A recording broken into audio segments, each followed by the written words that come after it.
जी नमस्ते। देखिए आज मैं वैसे हस्ती से आपको मिला रहा हूँ जिन्हें लोग काफ़ी दूर दराज के लोग जानते हैं, काफ़ी नाम लेते हैं और निश्चित तौर पे ये कहा जा सकता है कि सासाराम शहर के लिए इन्होंने बहुत कुछ देने का काम किया है।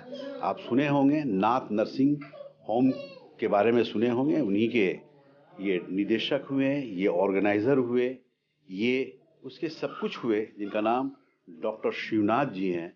और आज वो गिर गए, उनके कमर की हड्डी पे चोट आया या ये कहा जाए फ्रैक्चर हो गया है। और आज मैं उस महापुरुष को दिखा रहा हूँ जिनको देखने के लिए काफ़ी लोग बेचैन हैं। शहर में एक चर्चा है कि आप गिर गए हैं और गिरने के बाद काफ़ी चोट आ गया है, यानी फ्रैक्चर भी हो गया है। ये फिलहाल निदान केंद्र हॉस्पिटल में एडमिट हैं और एडमिट होने के बाद यहाँ पे इनका ऑपरेशन हुआ। ऑपरेशन होने के बाद अभी बहुत सही हैं, बहुत ठीक है।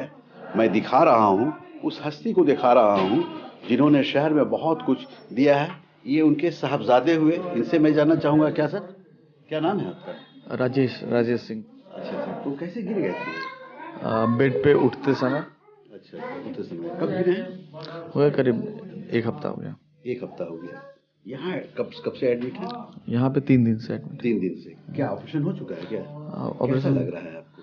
ठीक है, अब ठीक है, बस 10 दिन में रिकवरी हो जाएगा। अच्छा, एक चीज़ ये बताइए कि याद करते हैं, शहर के लोग याद करते हैं, और बीच में तो ये दिल्ली चले गए थे ना? आप दिल्ली रहते हैं क्या? जी जी। तो ये जो गिरे हैं तो आप मतलब फौरन निदान केंद्र हॉस्पिटल में लाए? हाँ, ये लोग आए थे, बहुत पुराने हमारे जानकार हैं, परिवार से रिलेशन है हम लोग का। तो जैसे ही पता चला तो तुरंत आए थे लोग। अंकल भी आए थे, पिताजी भी आए थे। अच्छा, डॉक्टर राजेश जी, डॉक्टर राजेश जी और पीयूष जी भी आए थे। सब बताए, उसी समय बताया कैसे से करना है। फिर खून की कमी थी जिसकी वजह से थोड़ा देर हुआ। जैसे ही ब्लड लग गया, इनका सर्जरी हो गया है, कूल्हा रिप्लेसमेंट। तो डॉक्टर पीयूष राजेश जी हुए जी, ना? मैं डॉक्टर पीयूष आपकी जी देख रेख में जी जी ऑपरेशन जी। हुआ है? सर का मैंने ही ऑपरेशन किया। कल सक्सेसफुल घुटने का हेमी आर्थ्रोप्लास्टी कहते हैं, आधा हिप रिप्लेसमेंट, ये हम लोगों ने किया। अब काफ़ी मैं सेटिस्फाइड हूँ, सर की रिकवरी अच्छी हो रही है जी। देखिए डॉक्टर पीयूष राजेश जी हैं। हालांकि उम्र देखिए और ये मुकाम देखिए, ये एमएस है ऑर्थो की, ये डॉक्टर हैं और शहर के काफ़ी चर्चित डॉक्टर हैं। डॉक्टर राजेश कुमार की ये साहबजादे हैं। और आप देख सकते हैं कि डॉक्टर पीयूष राजेश के निगरानी में डॉक्टर साहब हैं। डॉक्टर साहब के जो चोट कमर में आया है अभी बहुत ठीक है, जैसा डॉक्टर साहब का भी कहना है, उनके साहबजादे का भी कहना है। तो निश्चित रूप से ये कहा जा सकता है कि लोगों का आशीर्वाद ऐसा मिल रहा है, लोगों की चाहत ऐसी मिल रही है। हर लोग भगवान से ये मांगते नजर आ रहे हैं कि डॉक्टर शिवनाथ जी जल्द से जल्द सेहतमंद हो जाए और पहले से बहुत बेहतर हो जाए। धन्यवाद कि डॉक्टर पीयूष राजेश से आप लोगों के रूबरू करा रहा हूँ।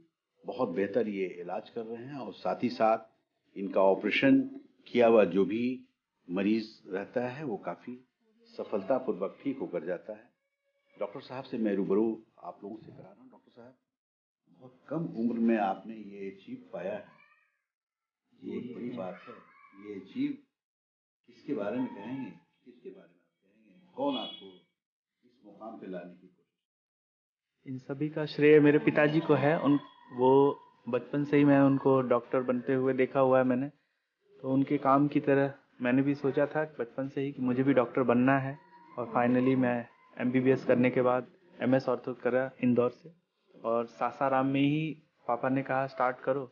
यहाँ करने के बाद अच्छा खासा रिस्पांस रहा। सारे के सारे ऑपरेशंस मैं यहाँ खुद करता हूँ अच्छे से, भगवान की दया से सारा सक्सेसफुल ही रहता है। तो दिक्कत नहीं रही अभी तक। तो धीरे धीरे जैसे जैसे टाइम आएगा और अच्छा ये मतलब जितनी और भी बेहतर आप बेहतर करना चाहूँ जी। तो एक चीज़ ये बताइए कि अभी तो मैंने देखा डॉक्टर शिवनाथ सिंह का आपने जो कमर का जो कूल्हे का जो रिप्ले ऑपरेशन कराया जी, किया, काफी कामयाब रहा। जी जी, भगवान डॉक्टर के शिवनाथ जी तो शहर के काफी जी चर्चित जान लोगों में हैं और बहुत पुराने डॉक्टर हैं। बिल्कुल बिल्कुल जी। मेरे पिताजी के काफ़ी करीबी हैं। मैं सर को बहुत पहले बचपन से ही जानता हूँ, इसलिए उनका आशीर्वाद मेरे साथ रहा है चेंज किए हैं क्या? जी। हेमी अर्थरोप्लास्टी, आधा हिप रिप्लेसमेंट, कप नहीं, सिर्फ बॉल एंड सॉकेट। वो उनका प्रॉब्लम ये था, कूल्हे के गर्दन की हड्डी टूट गई थी। अब उम्र 80 साल के होने की वजह से वो ठीक से जुड़ना मुश्किल था, तो रिप्लेस करना ही पड़ता है। तो हेमी अर्थरोप्लास्टी किया हमने, बाइपोलर प्रोस्थेसिस लगाया, दर्द में भी रिलीफ है। अब समय तो लगता है जी, 15 दिन लगेंगे, टाँके कटेंगे, तभी हम लोग सही से उनकी रिकवरी को सही से पता चल पाएगा। डॉक्टर साहब एक चीज़ ये बताइए कि हम लोग जो फील्ड में चलते हैं, देखते भी हैं, कई एक जगह जाने का भी इत्तेफाक होता है। जैसे अभी आपने एक कटा जुबान का आपने ऑपरेशन किया है, इस तरह का बहुत सारे केसेस जो आपकी नज़रों से गुजरता है, ऑपरेशन करते हैं, ठीक होते हैं मरीज, तो उस तरह का केस कौन कौन सा है? जैसे जुबान जो अभी कटा हुआ व्यक्ति, जी, चर्चा है शहर में। पूरी तरह से कान कटा, कान का बिल्कुल भी नहीं, सिर्फ छेद दिख रहा है, बाकी सारा कुछ कट गया, इतना सा लटका हुआ था उस लड़के का। और करीब 1 महीना लगा और वो पूरी तरह से संतुष्ट है और सब कुछ जुड़ चुका है। वो कान हिला भी सकता है और उसकी शादी होने में दिक्कत आ रही थी, तो उसने कहा कैसे भी करना है, तो हमने किया। इस तरह के कई सारे, जैसे घुटने के नीचे की हड्डी, एक लड़की 20 साल की थी, तो उसकी हड्डी चोट लगने के बाद टेढ़ी हो गई थी, तो उसको वापस से सही से कट करके और प्लेट लगा के हमने उसको करीब 1.5 से 2 महीने लगे। 2 महीने के बाद 100% तो नहीं, लेकिन काफ़ी हद तक सीधा हो गया उनका। तो शी वॉज सेटिस्फाइड, वो खुश थी कि अब उसको कोई टेढ़ा नहीं गए, उसको चलने में दिक्कत होती थी। तो इस तरह की घुटना बदलना, इवन कूल्हा बदलना, स्पाइन की सर्जरी, ये सारा कुछ हम लोग यहाँ कर पा रहे हैं। तो यहाँ कब से आप ये हॉस्पिटल कब से खोले हैं? ऐसे 5 साल से मैं सासाराम में काम कर रहा हूँ। शुरू के 3 साल ऑपरेशन, मेरा खुद का अस्पताल नहीं था, मैं किराए के मकान में था, रौजा रोड में मेन। अभी कचहरी पेट्रोल पंप के जस्ट पीछे मेरा ये अपना मकान है, इसमें मेरा खुद का अस्पताल पिछले 2 साल से अच्छे से रन कर रहा है। 2 साल जी। देखिए, ये डॉक्टर पीयूष राजेश हैं। आपको मैं बता रहा हूँ कि निदान केंद्र का नाम हर कोई जानता है। राजेश कुमार भी गुमनाम नाम नहीं है, काफ़ी लोग जानते हैं। निदान केंद्र को हर कोई जानता है, एक बेहतर पैथोलॉजिस्ट के नाम से जाने जाते हैं। उन्हीं के ये साहबजादे हैं जिनका नाम डॉक्टर पीयूष राजेश है। और जैसा इन्होंने बताया है कि कान कटा व्यक्ति हो, जुबान कटा व्यक्ति हो या ऑर्थो से जुड़ा कोई भी मरीज हो, उसको ये चैलेंज के रूप में लेते हैं और उसको बेहतर कर कर भेजते हैं। ऐसे भी कहा जा सकता है कि ऑर्थो का कोई भी मरीज होता है वो रोता हुआ आता है, लेकिन डॉक्टर पीयूष राजेश के पास अगर वो मरीज आ गया तो हंसता हुआ वो जाता है। वो इसलिए हंसता है, उसका इलाज बहुत बेहतर करते हैं और बेहतर कर कर उसको अपने हॉस्पिटल से घर को भेजते हैं। अच्छा, एक चीज़ ये बताइए डॉक्टर साहब कि अभी आपकी उम्र बहुत कम है।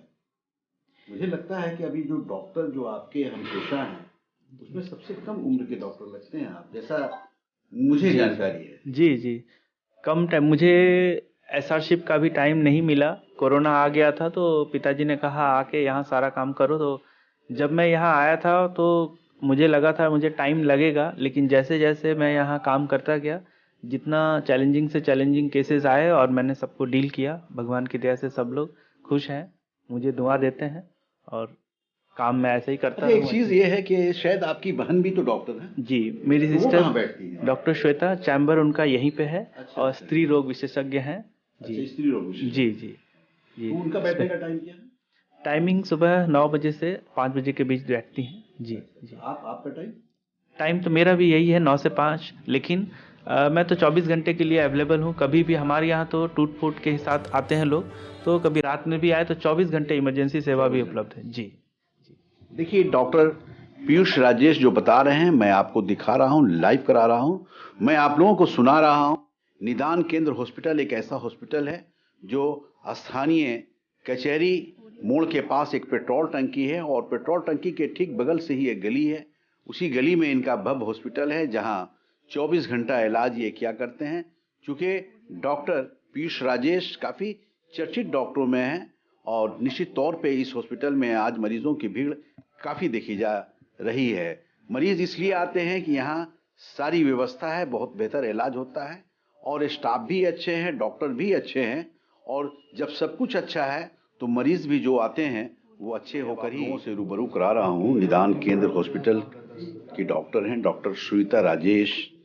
मैंने अभी आपसे बताया था कि डॉक्टर श्वेता राजेश यहाँ स्त्री रोग विशेषज्ञ हैं, उनसे मैं रूबरू करा रहा हूँ। मैडम, हम लोग बिहार दर्शन से हैं, काफ़ी नाम है शहर में आपका कि बहुत बेहतर इलाज आप करती हैं, क्या कहना चाहेंगे शहरवासियों से?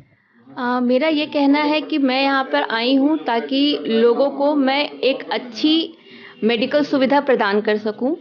महिलाओं के लिए खासकर डिलीवरी और ऑपरेशन की बेहतर से बेहतर सुविधा देने की मेरी कोशिश रहेगी और जहाँ तक हो सके मैं लोगों की भलाई करना चाहूँगी। अच्छा, एक चीज़ ये बताइए कि एक तरफ आप भी डॉक्टर हैं, एक तरफ आपके बड़े भाई भी डॉक्टर हैं, तो भाई बहन जो डॉक्टर बने हैं, ये देन किसको मानती हैं? ये पूरी की पूरी देन हमारे पिताजी की है, क्योंकि सबसे पहले घर में सबसे पहले बार वही डॉक्टर बने। हमने बचपन से उनको ही देखा कि कैसे वो अपना काम भी करते थे, समाज सेवा भी करते थे, जहाँ तक हो सके गरीबों को मुफ्त चिकित्सा देते थे, जितना अपनी तरफ से कर सकते थे। बहुत मुफ्त कैंप लगाया, बहुत कैटरैक्ट के भी कैंप लगाए उन्होंने। तो उनको जो हमने बचपन से देखा, हमारे मन में एक ही चीज़ था कि हमें भी डॉक्टर ही बनना है। ये बात और है कि हमने नहीं सोचा था हम सासाराम आकर ही अपना काम शुरू करेंगे, पर फिर जैसे जैसे हमें लगा कि यहाँ पे भी डॉक्टरों की बहुत ज़रूरत है। जितना शहरों में तो बहुत डॉक्टर्स हैं, कमी नहीं है उनकी, जहाँ पे भी आप देख लें सब स्पेशलिस्ट डॉक्टर्स ही हैं, पर सासाराम में उसके मुकाबले काफ़ी कमी थी। तो उस चीज़ को देखते हुए हमारे पिताजी भी यही चाहते थे कि हम वापस आएँ तो उनको अच्छा लगेगा। तो हमने उनकी बात को भी मान दिया और हम दोनों ही भाई बहन वापस आकर अपनी यहाँ पे सेवा देना। और आप जान रहे हैं कि निदान केंद्र जो यहाँ है, पैथोलॉजिस्ट हैं डॉक्टर राजेश कुमार राजेश की ये साहबजादी हैं। इन्होंने जो कहा है, क्योंकि मैं इसी शहर में जन्म ली और यही मेरा जन्म स्थल भी है, कर्म स्थल भी रहा है, और मैं मेडिकल करने के बाद अपने सासाराम शहर को ही चूज़ की और चूज़ कर मैं सेवा देने का कार्य, आप इसी शहर में आपका जन्म स्थल भी रहा है, इसी शहर को आपने चूज़ भी की, सेवा के लिए चूज़ की है। तो एक चीज़ बताइए कि शहरवासियों से या खासकर महिलाओं से क्या कहना चाहिए? महिलाओं से मेरा ये कहना है कि वो अपनी स्वास्थ्य का ध्यान वैसे ही रखें जैसे वो घर में बाकी सबका ध्यान रखती हैं। कई बार होता है कि महिलाएं अपनी प्रॉब्लम्स को निगलेक्ट करती हैं। घर में कोई भी बीमार पड़ता है तो जो माएँ होती हैं वो अपने बच्चों के लिए या अपने पति के लिए पूरी सेवा में लग जाती हैं, लेकिन जब वो बीमार पड़ती हैं तो शायद कोई समझ नहीं पाता है और वो भी अपने आप को निगलेक्ट करके अपना काम लगातार करती रहती हैं, जिससे कई बार स्वास्थ्य पे बहुत ज़्यादा बुरा असर पड़ता है। और स्पेशली प्रेगनेंसी में मैंने बहुत मरीजों को देखा है कि वो विजिट नहीं करती हैं या एक आध बार विजिट करती हैं, प्रॉपर चेकअप नहीं होता है उनका, प्रॉपर जांचें नहीं होती हैं, उन्हें लगता है कि कोई प्रॉब्लम नहीं इसलिए हमें डॉक्टर के पास जाना ज़रूरी नहीं है। पर प्रेगनेंसी एक बीमारी नहीं है, लेकिन नॉर्मल प्रेगनेंसी है या नहीं है वो जब डॉक्टर आपको एग्जामिन करते हैं तभी पता चलता है। तो वो अपने 9 महीनों को लगातार जैसे जैसे डॉक्टर बताएं वैसे वैसे अपना चेकअप कराते रहें। ये बहुत ही एक ज़रूरी संदेश है जो मैं अपनी महिला मरीजों को देती हूँ और चाहूँगी कि वो मेरी बात को फॉलो करें। देखिए, ये मैडम ने जो बताया है, डॉक्टर श्वेता राजेश, खासकर वैसी महिलाओं को इन्होंने जो उपदेश दिया है, जो उनको बताया गया है, वैसी महिलाएं जो प्रेगनेंसी पीरियड में है, वैसी महिलाओं को किस तरह से रहने की ज़रूरत है, क्या करने की ज़रूरत है, किस समय डॉक्टर से मिलने की ज़रूरत है, मैडम ने बताया है, काफ़ी डिटेल्स बताया है। और अगर इनके बताए हुए रास्ते पे वैसी महिलाएं चलेंगी तो निश्चित रूप से उन्हें किसी तरह की दिक्कतें ना होंगी, तकलीफ़ें ना होंगी, कठिनाइयाँ उत्पन्न ना होंगी और इनकी बातों पे अमल करने की